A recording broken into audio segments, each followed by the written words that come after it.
Bonjour à tous, on se retrouve aujourd'hui pour une nouvelle série de 3 vidéos dans laquelle j'analyse les 3 parties que j'ai jouées hier, donc le samedi 20 janvier, à la Coupe Lobatière. Donc qu'est-ce que cette coupe? C'est une coupe par club qui se déroule à l'échelle nationale. Et donc hier le samedi, c'était les phases départementales. On était 8 clubs à participer. Ça se déroulait donc sous 3 rondes, une à 11 h, une à 14 h et une à 16 h 30. La cadence c'est 50 minutes et 10 secondes de rajout par coup. C'est réservé aux gens de moins de 1700 d'élo. Donc la compétition pour mon club, le Kamokawa Chess Club, c'était notre premier échiquier, un joueur à 1610 ou 15. Deuxième échiquier, un joueur à plutôt 1500. Et sur les troisième et quatrième échiquiers, deux joueurs à 1199, donc non classés. Moi j'étais au troisième échiquier. À la moyenne Elo, au départ, dans notre équipe, on est les cinquièmes mieux ou moins bien classés. Et du coup, ce sont à la logique des appareillements que le premier affronte le cinquième, le deuxième, le sixième, etc. On affronte donc le club qui a la meilleure moyenne Elo sur le papier. Bien que les joueurs non classés à 1199, donc comme moi, c'est un peu variable parce que potentiellement c'est quelqu'un qui vient vraiment de commencer les échecs, ou quelqu'un, ça fait déjà 20 ans qu'il fait, imaginons que du rapide, et là il débarque en partie lente. Donc on affronte le club le mieux classé en moyenne Elo, qui est le club des avocats du barreau de Paris. Donc je propose qu'on aille dans la partie, première ronde donc à 11 h du matin, j'envoie E4, E4 C6, carreau canne. Mon adversaire, je n'ai pas précisé, Valentin Mangenot, 1459 par an. Carreau canne, j'ai pas vraiment révisé, je me suis plutôt concentré sur réviser d'autres ouvertures pour ce tournoi, notamment avec les noirs sur des 4D5 ou avec les blancs, les choses un peu plus explosives comme la sicilienne. Donc j'envoie des 4, 5. Je suis en train de travailler en ce moment un petit peu par-ci par-là la ronde d'avance, mais je suis pas encore au clair sur ce qu'il faut que je fasse vraiment sur C5 ou dans des lignes plus complexes. Du coup, je choisis ce que je joue depuis le début de ma carrière de joueur d'échecs. La carocane d'échange. On échange, fou D3, cavalier F6, et le petit coup H3. C'est un coup que j'aime bien parce que ça me prend pas la tête avec tous les fous G4. Je suis pas à l'aise pour après mettre mon cavalier, ça vient le clouer. J'aime pas trop ces variantes, je préfère jouer le pion H3. Ça vient bloquer toutes les cases de développement du fou, donc on est très content. Cavalier C6, C3. Et là, il joue avec E6. Alors moi, je m'attendais plutôt à ce que moi, je joue avec les noirs dans ces positions-là, c'est-à-dire E5. Un coup un peu plus dynamique. Donc certes, on va se créer un pion isolé en D5, mais au moins, là où les lignes, les pièces ont des développements qui sont faciles.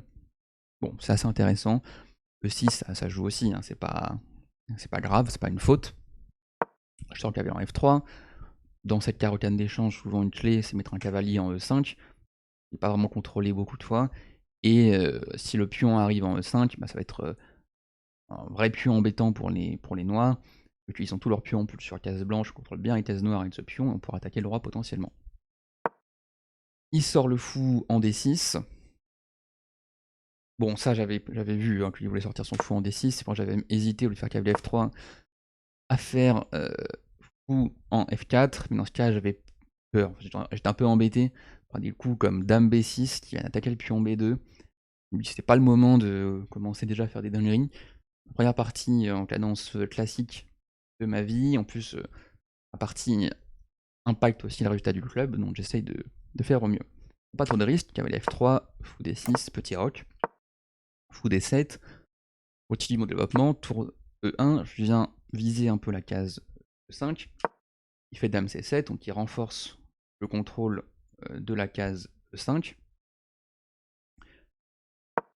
Je sors maintenant mon fou en G5, alors pourquoi? Déjà je me dis bon j'attaque un peu le cavalier, il n'y a pas de bonne case de repli parce que la case D7 est occupée par ce fou, il ne peut pas aller de l'avant. S'il va en H5, il va être un petit peu hors jeu. Et aussi j'ai envie de sortir mon cavalier bientôt en B2, et donc en D2 pardon, et j'ai pas envie que mon fou soit bloqué par ce cavalier.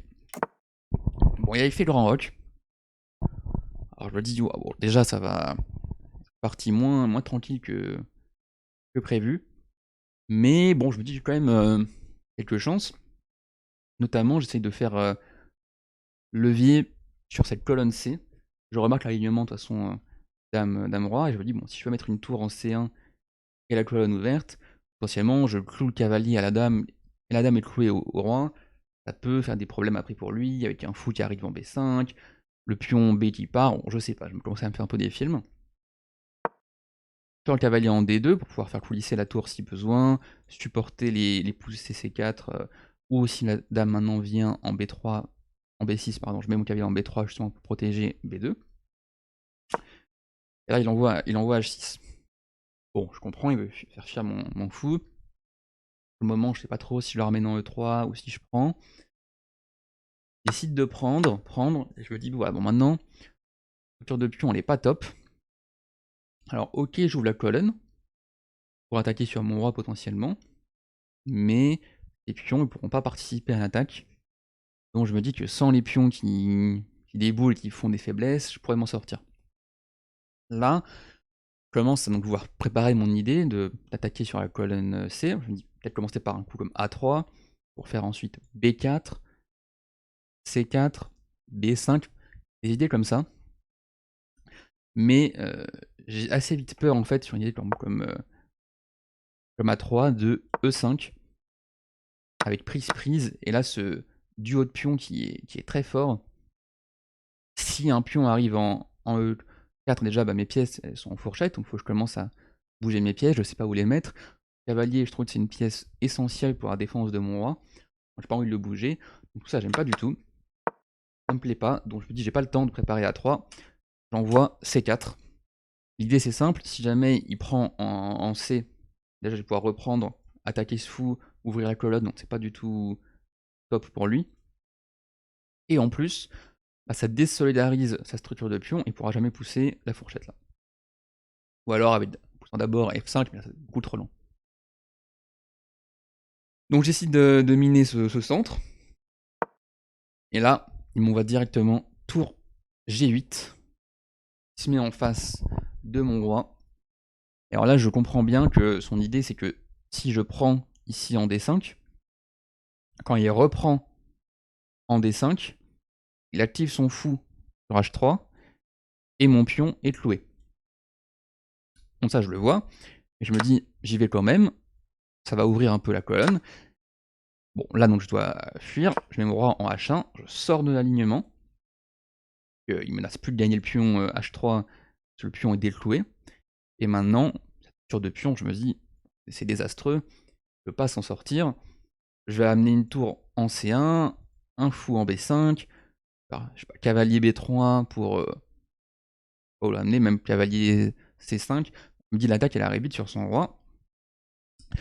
J'ai des chances de m'en sortir.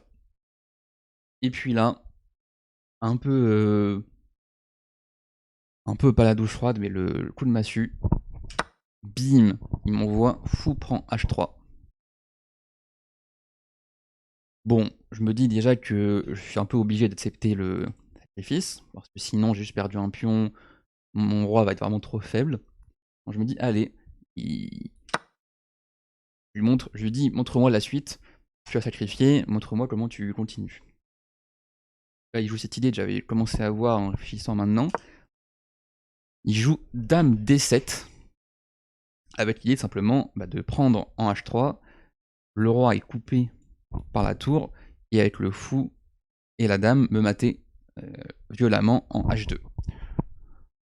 Là déjà, je suis pas bien, je sue, clairement. Je commence à calculer un peu, essayer de réfléchir si je trouve des idées, essayer de sacrifier un peu de matériel pour m'en sortir. Je commence à réfléchir à quelque chose comme cavalier G2 par exemple, qui défend le pion.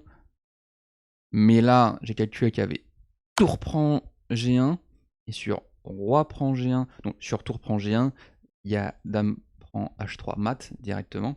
Donc, obligé de faire roi prend. Et là, je savais pas trop entre dame prend H3 ou la tour revient, même juste si la tour revient. Et bah là, déjà, si jamais je mets pas une pièce, je sacrifie pas une pièce ou autre, et que je réinjuste en H1 ou en F1, je vais me faire fumer. Hein. Si je viens en H1, c'est mat tout de suite. Et si jamais je viens en F1, bah ça va être mat rapidement. 2. Là, bon, cavalier D4 fait mat. Et moi, j'avais vu juste simplement dans la partie, tour E8, ça suffisait que je joue à ça. Là, ça te donne la pièce, ça attaque tout, enfin bon, c'est mort. Donc, cavalier G2, ça fonctionne pas. Donc, ça va me dire, bon bah, je vais faire cavalier F1. Tant pis, je laisse le pion en prise, mais au moins, je vais mettre une pièce présente là pour bloquer et défendu par cavalier. Alors là, je me dis, bon, déjà, ça se trouve qu'il y a cavalier ici, ça devient compliqué ou autre, mais je finis par voir qu'il y a simplement dame G2, mat. Donc les menaces de mat sont à la fois sur H2 et G2. Donc bon, déjà, je me dis, allez, compliqué. Première partie, déjà, je pensais que ça allait être une petite partie un peu tranquille, je me fais attaquer, je vais me faire mater. En plus, à ma gauche, donc au 4ème échiquier, mon coéquipier, il se prend une tactique, il perd sa dame pour une tour. Donc je me dis, bon bah lui, il va perdre. Si moi je perds aussi, au mieux mes deux coéquipiers font un gain et on fait nul dans la première ronde, mais c'était pas le but c'était de gagner. Je réfléchis peut-être sur ce coup, au total peut-être 10 minutes, et je finis par trouver le seul coup qui garde l'avantage, on va dire, et qui ne s'est pas maté surtout en 5 coups. Fou F1, je défends le pion ainsi, et c'est pas facile pour lui de retirer le défenseur tout simplement de H3. Le fou est bien placé ici. Donc il continue dans son idée, il veut doubler sur la colonne. Je me dis, bon, il va doubler, j'ai pas envie qu'il double. Potentiellement, à un moment, il peut même tripler avec une dame qui vient, je sais pas vraiment comment, comme ça, comme ça. Il va tripler, il peut ramener ensuite une tour là, potentiellement menacer de sacrifier une fois là. Ou alors, s'il prend le pion en D4 pour dévier mon cavalier et après menacer une sorte de mat ici. Je le sens pas du tout. Et là, je vais faire une erreur. Je vais jouer fou en G2. Alors, je vais montrer pourquoi c'est une erreur. Parce que recommander l'ordinateur, c'était de faire simplement, entre guillemets, sans pression, cavalier H4. Pareil, bizarre en laissant le pion, notamment D4 en prise. Mais l'idée, c'est quoi? C'est de ramener l'autre cavalier en défense. Et si j'échange les cavaliers, même s'il y a la tour qui peut revenir là, maintenant c'est les blancs qui peuvent s'activer avec par exemple, dame prend D5 et bon, ça devient un bazar où l'ordinateur est très content. Mais moi je suis pas un ordinateur. Je me dis, je défends comme ça. Et je vais ramener une tour en G1, une dame en F1, ou alors un cavalier en F1, et essayer de blinder un peu la colonne G pour pas qu'il y ait de problème. Sauf que, en fait, il y a un problème. Je peux sacrifier la tour. Et si je prends, ramener l'autre tour, roi par exemple, on va dire en F1, pour roi H1, c'est comme tout à l'heure le mat. Il prend prise et dame E8. Tour 8, pardon. Et là, bon, bah, on voit bien de c'est terminado. On va commencer à perdre toute la maison. Du coup, compliqué. Mais heureusement pour moi, mon adversaire ne le voit pas. Il double. Bon, ce qui peut paraître très logique. Hein. Mais là, ça me laisse une chance de m'en tirer. C'est en fait la seule chance de l'ordinateur pour être pas trop moins bien. C'est de ramener seulement le fou en F1, d'accepter que j'ai fait une erreur, et de continuer à défendre ce pion tant bien que mal. L'ordinateur dit pas que ça tient, il dit que c'est quand même toujours gagnant pour les noirs, mais c'est moins brutal. Et alors à ce moment-là, je calcule encore une fois pas mal. Je vois pas les lignes dans lesquelles je me fais pas fumer. Et j'en trouve une dans laquelle je vais rentrer dans une finale assez inférieure, mais pas finie totalement. Et je me dis, avec ta structure de pion, il y a moyen d'arnaquer la nulle. Donc tour G1, faute. J'ai ramené le fou en F1, mais j'ai pas vu cette complication. Et là, donc mon adversaire, encore une fois, agressif et bien joué à lui, sacrifie la tour. Tour prend. Dame H3. Bon, là évidemment, le seul coup possible, c'est pas se faire mater en un coup, c'est la tour en H2. il fait fou prend H2. Et là, j'avais cherché pendant longtemps des coups. Par exemple, cavalier F1 pour attaquer le fou ou autre. En fait, il y a toujours la menace, la double menace d'échec et mat en G2 et en H2 quand le fou bouge. Du coup, j'avais vu au moment de jouer tour G1 le seul coup ici de défense pour ne pas être mat en quelques coups. C'est dame F1 en me disant que sur tout, il n'y a pas de découverte en fait possible parce que si jamais son fou bouge, il donne échec c'est la dame et du coup je récupère la dame. Du coup, il n'y a pas de découverte et il n'y a pas de mat. Pas de mat en G2, pas de mat en H2. Donc là je me dis ça va un peu mieux. On rentre dans une finale et j'avais du mal à voir tout le matériel et là je compte, je me dis ah bon j'ai 2 pions de moins. 2 pions de moins, ça va être un peu compliqué. Mais en même temps il a des pions doublés. On peut dire à la limite 1 pion de moins. Je me dis je commence à réfléchir à des trucs, je me dis je peux sacrifier potentiellement si je prends tous les pions, sauf le pion H, qu'on échange les tours, je peux sacrifier un cavalier contre plusieurs pièces, il reste que par exemple le roi noir, le fou de case noire et le pion H6. Si j'ai que mon roi en défense, ça tient la nulle, parce que ça c'est quelque chose d'important à savoir. C'est nul, ces finales-là. Bon, si le roi est dans le niveau du pion, hein, bien sûr, si elle a l'autre boulet city, c'était pas nul, mais si jamais la case de promotion du pion de l'aile n'est pas la même couleur que le fou, ça fait nul. Et un fou de case blanche qui est resté là au noir, ça fonctionnerait pas. Il faudrait faire ça avec le pion A. Donc j'essaie de viser comme ça, j'essaie de réfléchir déjà à quel échange de pièces je veux, comment je vais amener peut-être la nulle ou la compétifier au maximum. Donc, pardon, il fait fou F4, logique, il remet son fou une case non attaquée et il gagne un tempo sur mon cavalier. On commence à réfléchir où est-ce que je vais mon cavalier. Globalement, on a envie de mettre le cavalier en B3, mais je me dis cavalier en B3, qu'est-ce qu'il fait? Mon cavalier, il va avoir du mal à venir en B5, il va avoir du mal quand même à venir en C5 parce qu'il aura juste à faire un moment B6. Donc je me dis, je le mets en B1, pour après le ramener en C3 et attaquer le pion D5. On sait jamais, si jamais là il fait... il met son fou. Débile, mais il fait quelque chose de mauvais, peut-être le pion peut tomber. Bon, évidemment, mon adversaire est quand même bien classé. Il voit ce genre de choses, vu aussi l'attaque qu'il vient de me faire. Il est en confiance. Il ramène le roi, centralisation du roi. En finale, c'est important. Et il viendra au prochain défendre le pion. Mais quand même, le cavalier en C3, évidemment, il est mieux placé qu'en B1. Et ça provoque roi en D6. Et le force a toujours gardé son roi proche du pion D pour le défendre. Maintenant, bon, je sais pas trop ce que je fais. Là, ça devient de plus en plus compliqué. Bon, si jamais le cavalier bouge, par exemple, je peux avoir cavalier B5 pour récupérer un pion, mais actuellement le cavalier défend bien. Je mets la tour en E1, j'active ma tour, et je l'empêche lui de se mettre sur la colonne E. Il pousse A6 pour empêcher mon cavalier de venir à B5 à n'importe quel moment. Et là j'envoie H4. J'arrive de toute façon un peu à terme, je sais pas quel coup faire à ce moment-là. Le cavalier là, je peux pas le replacer, il est bien contrôlé par le fou, alors je peux aller en H5, mais pour l'instant ça sert un peu à rien, il y a une tour qui est très présente. Cette tour-là, elle peut pas s'infiltrer du tout sur le camp adverse. Le cavalier, pas envie de le faire faire cavalier A4, cavalier C5. J'ai pas envie. J'envoie A4. Je me dis, on sait jamais.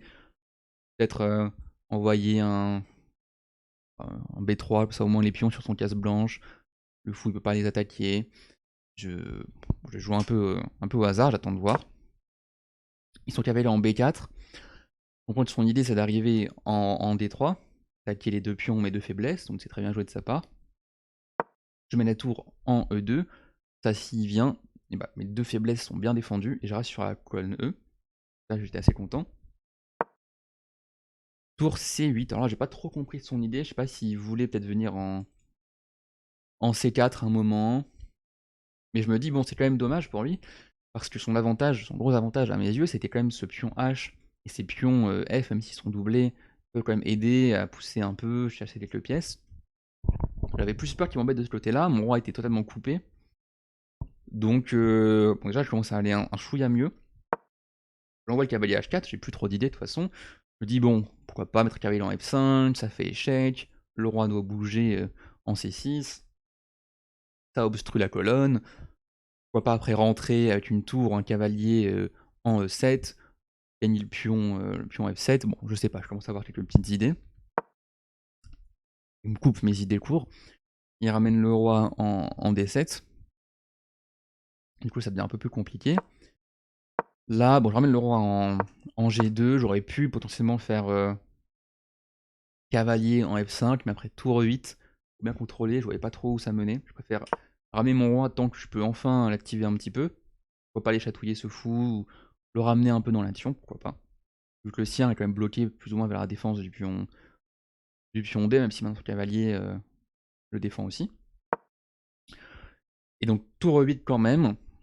Ah, je commence à me dire, bon bah j'ai pas envie d'échanger les tours, parce que, je sais pas, généralement les finales de tour, avec un pion de moins, ça peut se tenir. Mais bon, bah où est-ce que je mets la tour? Pas la mettre autre part sur la colonne, enfin, sur la deuxième rangée. Je peux pas la monter quelque part. Du coup, je me dis, j'échange les tours, au moins son roi maintenant est éloigné. Peut-être que le mien peut, je sais pas, se faufiler quelque part, essayer de manger des pions, être actif. Bon, je sais pas. Là, je suis un peu en espérance. Je monte le roi, je ai un tempo sur le fou il a un tempo sur mon pion, je pousse B3. Il ramène le cavalier, donc maintenant il continue d'attaquer B4. Il n'est plus défendu. Je ramène le cavalier en E2, j'attaque le fou, je défends D4. Il met le fou en B2 pour attaquer le pion. Il ramène mon roi en E3, et là je suis quand même un peu content. Bon, je suis quand même toujours un peu en panique, mais j'ai mes deux pièces là qui défendent le pion, il attaque deux fois, et son roi, il peut pas venir attaquer mon pion. Donc je me dis, j'ai ce cavalier de libre contre ce roi de libre, grosso modo. Donc je vais essayer de jouer un petit peu avec. Qui ramène son roi en D7, qui recentralise son roi, très logique. Cavalier F5, je me dis, bon, je commence à titiller un peu le pion H qui vient tout seul. Évidemment, il pousse en H5, et je commence à réfléchir, est-ce que j'essaie de jouer cavalier G3 pour peut-être le pousser, pour le forcer à faire H4, et après je reviens pour continuer de protéger, il doit pousser, je ramène mon roi parce que les deux cavaliers protègent. En même temps, à un moment, il peut faire roi E6. Je sais pas trop où ça me mène tout ça. Je fais un petit coup d'attente, roi en D3. Potentiellement un jour me laisser une case ici pour attaquer le pion. Et là, il fait roi E6. Bon, ben voilà, la fourchette. On récupère le pion H. Déjà, la gros soulagement. C'est le pion qui me faisait le plus peur, qui partait un peu à dame. Et je me dis, ok, il a un pion de plus, mais c'est un pion doublé. J'ai encore peut-être des chances de nul. En plus, je vois, donc à ma gauche, ça a vraiment perdu le quatrième échiquier. Et les deux premiers échiquiers, ça se passe quand même plutôt bien. Donc voilà, si jamais je perds, ça fait match nul, c'est dommage. Si je tiens la nulle, on gagne le match. Donc allez, on y va. Le fou part en A3. Pas trop quelle est son idée, il veut peut-être se recycler en D6, qui se dit qu'il ne pourra pas attaquer plus mon pion en D4, c'est peut-être pas si mal. Là, je commence une petite danse de cavalier en F4. Donc l'idée c'est d'attaquer toujours le pion. À force, roi D6. Et maintenant, je ramène l'autre cavalier en G3 pour venir en F5 chasser simplement ce roi. Il le voit et il l'empêche, cavalier E7 contre le case F5. Et là, je continue ma manœuvre, cavalier H5, j'attaque le pion en F6. Il gagne un tempo en attaquant mon cavalier, je peux pas prendre. Sinon je perds le cavalier. Pardon, ici. Donc je bouge cavalier, je me dis je le mets en G2 pour revenir en E3, couper son fou. Et s'il prend, ça me remet les pions à l'endroit et mon roi va être plus libre de se déplacer sans toujours devoir protéger le pion D4. Donc il sauve son pion en le poussant en F5. J'attaque toujours tempo le pion décide d'échanger les pièces. Et on se retrouve dans cette finale. J'ai toujours un pion de moins, pion doublé ici. Je pense pour lui, c'était peut-être bien, maintenant que je réfléchis, de ramener mon pion sur la colonne E, qui peut potentiellement créer une sorte de pion passé en continuant. Alors que s'il était resté sur la colonne F, bon bah j'avais juste à défendre le pion F, et ça allait. Et moi je me dis, j'élimine une pièce. Il y a plusieurs finales de cavalier où c'est cavalier, roi et pion contre cavalier et roi, et ça fait nul, parce que le cavalier sacrifié pour le pion, et cavalier roi ça fait pas mat. C'est pas mat si on fait pas exprès que ça fasse mat. Et donc il ramène son cavalier en G6, il empêche son cavalier de revenir en F4, qui fait une très bonne case. Et bah je dis viens quand même, parce que si il prend mon cavalier, justement je remets mon pion sur la colonne F, et ça fait un bon blocus face aux 2 pions doublés des noirs. Il décide donc de jouer un petit peu sur l'aile dame, donc il échange pas les cavaliers. Alors là, j'essaie de calculer un petit peu, il me reste plus beaucoup de temps à la pendule, peut-être 5 minutes ou quelque chose. Ça peut paraître beaucoup hein, pour les gens qui font des blitz, mais je vous assure que quand on réfléchit une partie de 50 minutes chacun, ça fait déjà du coup 1h30 ou quoi que la partie continue, qu'on doit défendre, le temps passe très vite, très très très vite. Donc je sais pas si je dois faire un petit coup de B4 prophylactique pour contrôler toutes les cases d'entrée du roi, si je dois ramener mon roi, mon cavalier je dois essayer de le faire jouer ou autre. De jouer roi, un roi C3. Mais si son roi ne peut pas se balader trop loin non plus, parce que j'ai toujours cavalier prendre D5. Là, ce serait quand même fort avec ce pion passé. Donc il décide de pousser B5. Bah écoutez, je liquide. Prise, prise. Et là, un petit coup que j'aime bien. B4. En fait, ça vient fermer toutes les entrées possibles du roi à l'aile dame. Du coup, maintenant, il faut que je fasse attention à que le cavalier ne puisse pas venir attaquer des pions. Par exemple, je sais pas, moi, sur une case en C6 serait très fort. Mais en même temps, mon cavalier peut aussi rebondir rapidement, par exemple en D3 et après en C5 ou en E5. Et je me dis que, allez, il va falloir calculer, essayer d'échanger un pion ou deux. Et comme je vous ai dit, retrouver dans une finale avec un pion de plus pour les noirs, mais uniquement un pion, et mon cavalier il sacrifié pour le pion. Et il décide d'échanger les cavaliers, de pas jouer plus longtemps. L'avantage avec le cavalier, peut-être qu'il se dit, il peut essayer de rentrer sur l'aile roi avec son roi. On commence à marche des rois. Et là, je propose nul déjà ici, là, je pense, à roi D3. Là, il faut savoir que ici, je joue assez vite. Moi, j'essaie quand même de noter les coups. Alors, dans cette partie, on est obligé de noter les coups, mais si notre pendule passe en dessous des 5 minutes, on n'est plus obligé de noter les coups. Mon adversaire ne note plus les coups. Moi, je les note quand même pour les analyser et vous les montrer. Mais il nous reste 1 minute 50, 1 minute 30 chacun. Et lui, il blitz. Et moi, ça fait plusieurs fois que je voulais proposer nul. Une fois qu'il a échangé le cavalier, je vous proposais nul maintenant, même un petit peu avant. Mais j'essaie de proposer nul dans les règles de l'art, entre guillemets, c'est-à-dire je joue mon coup et je propose nul. Et à chaque fois que je jouais mon coup et je notais le coup, il jouait déjà. Donc je ne peux pas lui proposer nul. Et à un moment, je décide quand même, je pense ici, de proposer nul. Il refuse la nulle et me dit qu'il n'est pas sûr. Donc c'est son droit de continuer à jouer. Mais une fois qu'on rentre là, il se résout à accepter parce que j'ai juste à faire le yo-yo entre H3 et G3. Son roi ne pourra jamais rentrer. Le plus loin où il peut aller, c'est en H5. Il ne peut jamais menacer mon pion en F4 parce que je contrôle toujours les 2 cases, important hein, bien sûr, avec le roi. Et là, bon bah, nul, rien d'autre à faire. Donc, aux 2 premiers échiquiers, ça a gagné. Au dernier échiquier, ça a perdu. Du coup, avec ma nulle, on gagne le match 2,5, 1,5. Bon, dans les résultats, ils comptent pas les nuls, du coup, ça fait 2-1 pour nous. Donc, je dirais quand même une bonne partie. J'ai bien joué la partie, mine de rien. J'ai juste en défense raté le coup de fou F1 revient, le retour. Et j'ai autorisé les sacrifices. Bon, c'était quand même un petit peu. Pas trop m'en vouloir. J'aurais dû peut-être plus calculer, mais ok, ça va. Et la fin, la finale, j'ai su jouer assez dynamique, lui poser des problèmes et reconnaître les situations de finale nulles. Donc, quand même content. Ma première partie longue, le stress et tout. Nul contre un 1400 60 on va dire, alors qu'en plus la théorie d'un Caro-Kann, je la connais pas trop. Voilà, je suis assez content, on peut lancer un petit rapport de partie pour voir, hop, je peux vous l'afficher, hop. Donc 87,1 de précision pour mon adversaire et 83,8 pour moi. Non, l'inverse, pardon, justement, 87,1 de précision pour moi et 83,8 pour lui, donc j'ai fait une meilleure précision que lui.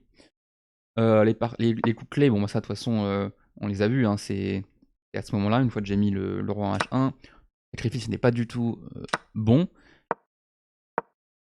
Coup F1, le très bon coup, le seul hein, qui maintient l'avantage, comme je vous l'ai dit, je peux montrer en analyse.